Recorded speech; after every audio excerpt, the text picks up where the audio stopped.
Football, soccer, whatever name you give it, it's the best game in the world. Hi, I'm Lloyd Marshall. I'm from the UK.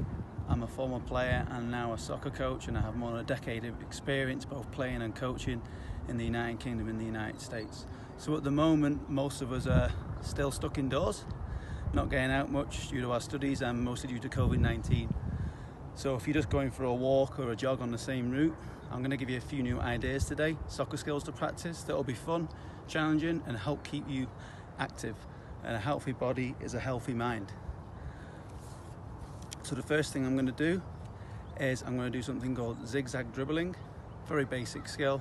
We use multiple surfaces of the foot and we can practice this on both feet, and we don't need a big space.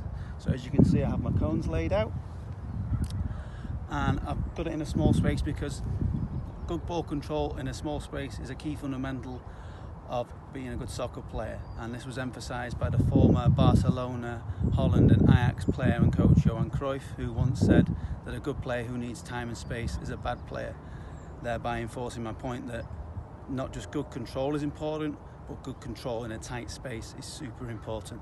Okay, so I'm going to do a quick demonstration.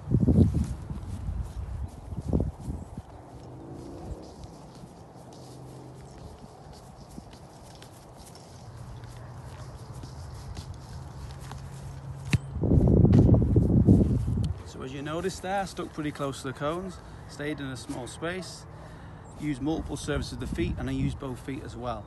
And my posture was key because my knees were slightly bent to help you change direction, my back was fairly straight, and I always kept my eyes up. Okay, so we can move on to something a little more advanced, and we're going to try a turn called the Raiff turn.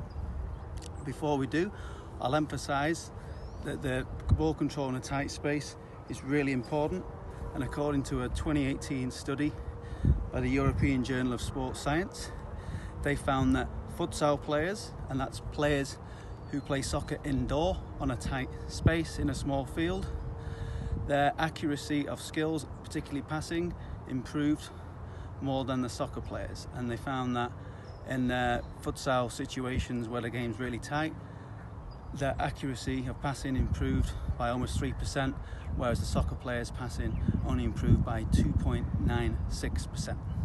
So on to the next skill, the Raiff turn, named after Johan Raiff. This is a skill you can use to get away from an opponent or get out of a tight spot, and it's a skill he first used in the 1974 World Cup in a game against Sweden.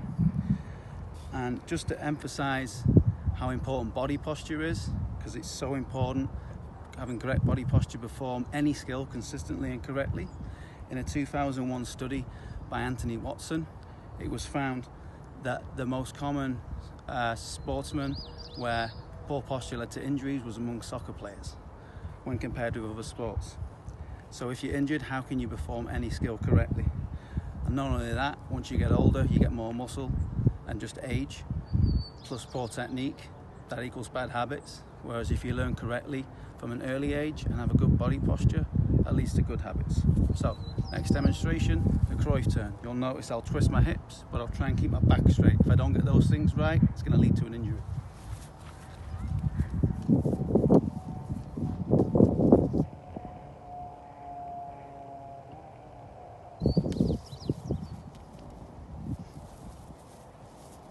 Okay, so we've learned a basic dribbling skill.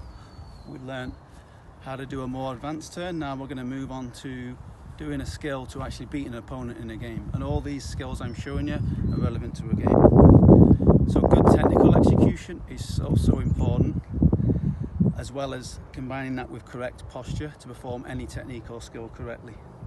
And in a 2001 study by John Moores University, which is based in Liverpool in England, their research showed that again in futsal, so the small-sided soccer, in tight spaces, they found that those players received the balls up to 6 times more often under pressure in tight spaces and perform more skills and more tricks than players in soccer games.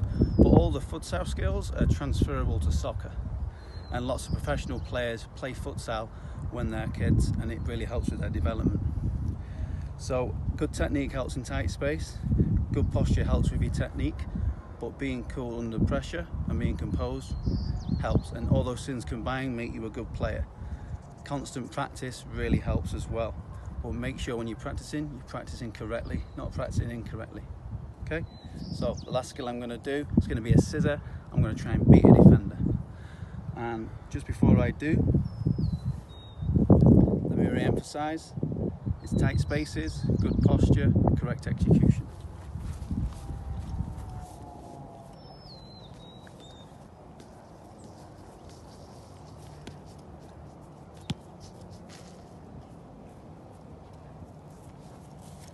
Okay, so let's recap. We started off with a basic skill that we practiced with anti-pressure. Then we moved on to a skill that we can use in a tight space. And then we used a skill where we can actually beat an opponent and we can score a goal. And that's what soccer's all about. So in my experience as a player and as a coach, I've always found the simple drills are the best ones. They're the most fun and most challenging, and they can be adapted to however you want them to be. If you're not a soccer player, but you're just looking for different ways to exercise, this is a great way of doing it. You can find a local park, you can do this individually or somebody you live with, and you don't need a great deal of equipment. Okay, so I hope these ideas are enjoyable and I hope you stay active